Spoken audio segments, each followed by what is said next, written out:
Welcome back, adventurers. Be it fate or destiny, I always find myself DMing games for a crowd of people who are either brand new to TTRPGs already or just new to the game in general. And while I am more than happy to bring people into the hobby and teach them how to play, I always get asked the same question of, how do I get started? It's a fair question, and one that is easily answered, depending though if you want to be a player or someone who runs the game. So today I'm going to give you a list of mandatory things and then a few optional but helpful things in order for you to get started properly. So let's start with the mandatory, and that is of course rulebooks. Now, depending on the RPG you're playing, you may need more than one book. In the case of D&D, let's say for example, you're going to need the Player's Handbook and the Dungeon Master's Guide.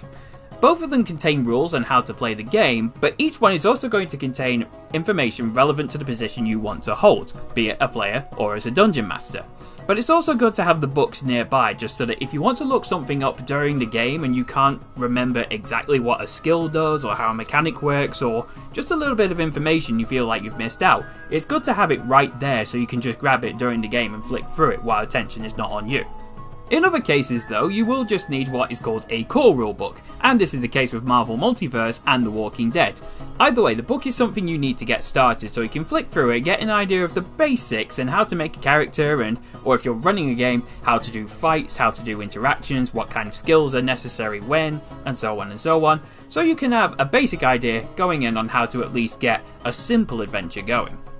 Now the next thing you're going to need are the basics, and I know that sounds like a vague term, but I only say it like that because the basics will vary from game to game.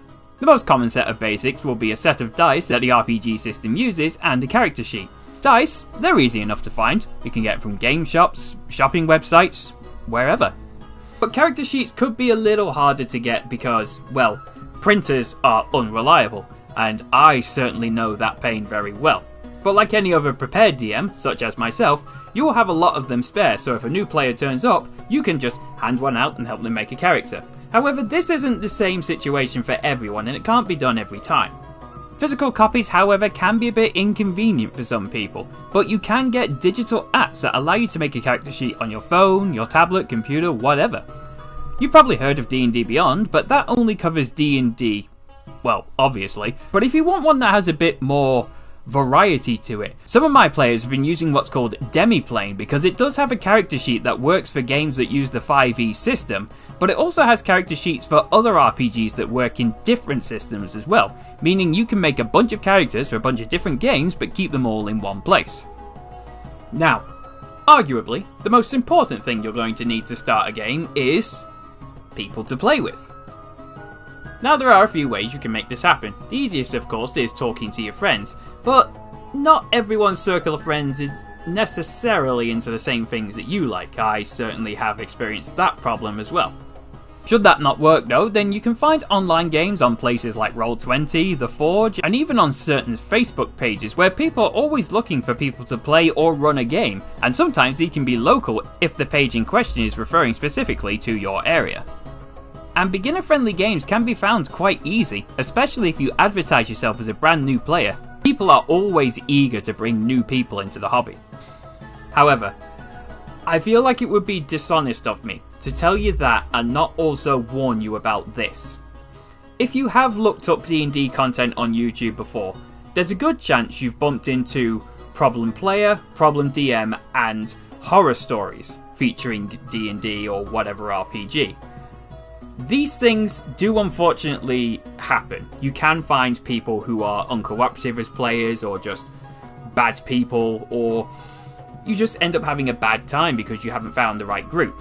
Now of course, finding the right group is very important, and that deserves a video all in itself, but the only thing I want to say right now in regards to this is these people do exist. There are bad players, there are bad people in the community, but they don't make up the entire thing. Although I can understand why it's hard not to think that, if they are also the loudest in the community as well. Now before we move on to the helpful optionals, there is one more thing I would like to mention. You can actually get solo RPGs to play by yourself.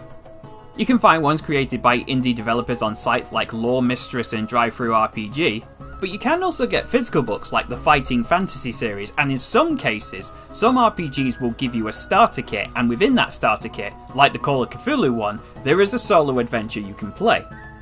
These are a great way to dip your toes into the hobby and see if it's right for you, as it gives you a chance to practice mechanics, dice systems, and give you a decent idea of what to expect as you go into a game for the first time.